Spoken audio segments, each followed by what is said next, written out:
राज्याचे अर्थमंत्री आणि उपमुख्यमंत्री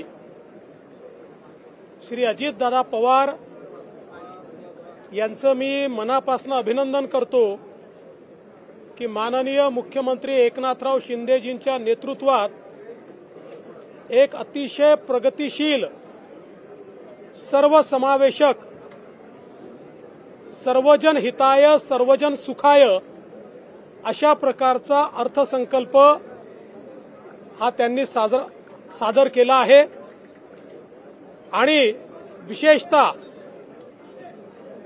शेतकरी, महिला, युवा, मागासवर्गीय अशा सगळ्या घटकांना समर्पित अशा प्रकारचा हा अर्थसंकल्प आहे। उद्धवजी म्हणाले हा थापांचा अर्थसंकल्प आहे। हा थापांचा नाही, हा आपल्या मायबापांचा अर्थसंकल्प आहे। कारण शेतकऱ्यांना मोफत वीज देण्याचा ऐतिहासिक निर्णय घेणारा, कापूस आणि सोयाबीन उत्पादक शेतकऱ्याला मदत करण्याचा निर्णय घेणारा, महिलांकरता विविध योजना आणणारा, युवांना रोजगार देणारा अशा प्रकारचा हा अर्थसंकल्प आहे। आताच विरोधी पक्षाचे लोक या ठिकाणी बोलत होते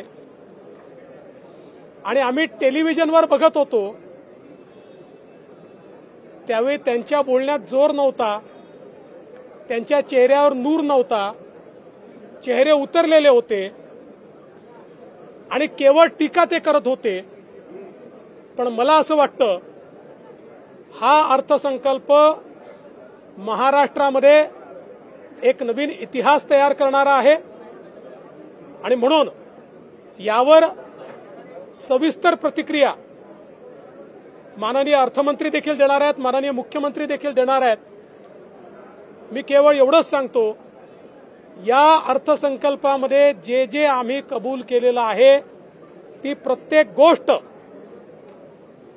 त्या त्या विविक्षित वेळेमध्ये आम्ही पूर्ण करून दाखवू आणि अर्थसंकल्प म्हणजे हा निवडणुकीचा अर्थसंकल्प नाही, तर हा निर्धाराचा अर्थसंकल्प आहे, हे आम्ही निश्चितपणे दाखवू। मी माननीय उपमुख्यमंत्री महोदयांना विनंती करतो की त्यांनी प्रतिक्रिया व्यक्त करावी, त्यानंतर माननीय मुख्यमंत्री महोदय करतील। असं आहे की ऐसा है, जयंत पाटिल या विपक्ष के सारे नेता ये पहले ही लिखकर लाते हैं कि बजट पर क्या बोलना है। तो बजट हम कैसा भी पेश करते तब भी उनकी प्रतिक्रिया यही होती, स्टीरियोटाइप प्रतिक्रिया है। उनके चेहरे पर नूर नहीं है, चेहरे की चमक चली गई है। जो उनको लगता था झूठा नैरेटिव फैलाकर लोकसभा में चंद सीटें जीत गए, उसका जो उत्साह था, आज के हमारे बजट ने उनके उत्साह को समाप्त कर दिया है।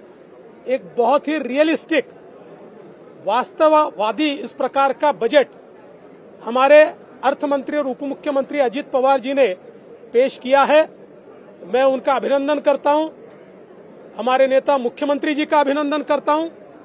युवाओं के लिए, महिलाओं के लिए, किसानों के लिए, दलित आदिवासियों के लिए जिस प्रकार से इस बजट ने नए दरवाजे खोले हैं, मैं ऐसा मानता हूं एक ऐतिहासिक ऐसा बजट है जहां एक और किसानों को मुफ्त बिजली मिल रही है, किसानों को दूध के लिए, सोयाबीन के लिए, कपास के लिए मदद मिल रही है और महिलाओं को मदद मिल रही है।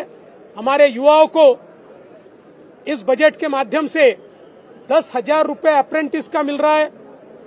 मुख्यमंत्री लाडली बहना योजना ये सारी बहनाओं का कल्याण कर रही है। मैं ऐसा मानता हूं कि एक बहुत ही अच्छा अर्थसंकल्प बजट हमारे अर्थमंत्री ने रखा है और मैं दावे के साथ कहता हूं, जो हमने कहा है वो हम करके दिखाएंगे। जो टाइमलाइन दी है उस टाइमलाइन में करके दिखाएंगे।